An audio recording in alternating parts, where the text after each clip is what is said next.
Welcome to Samba Samba. Enjoy the video. You're starting right away.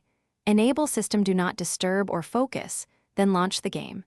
Do this because the OS blocks banners and sound at the top level, so notifications won't interrupt gameplay. Once done, close or suspend background apps to cut accidental pop-ups and free resources. That also reduces permission prompts.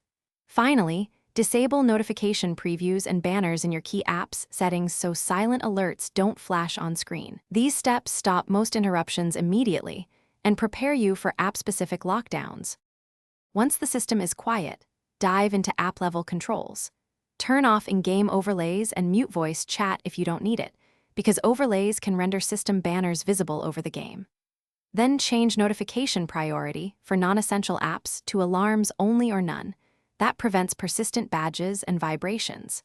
Make a focus rule or schedule tied to your gaming hours, and whitelist only critical contacts so messages from family still get through. These middle steps ensure both visual and audio interruptions are suppressed during play.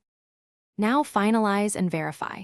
Run the game for 5 to 10 minutes and watch for banners, vibrations, or sound. Testing proves your setup works. Make sure persistent settings or gaming profiles are saved so you don't repeat steps, and sync them if available across devices. If something still interrupts you, reboot the device, inspect app notification permissions, and temporarily reinstall any offending app. That clears corrupted notification rules. One key troubleshooting tip: check overlay permissions. If an overlay can draw over apps, it can bypass. Thanks for watching. Consider subscribing if we helped you.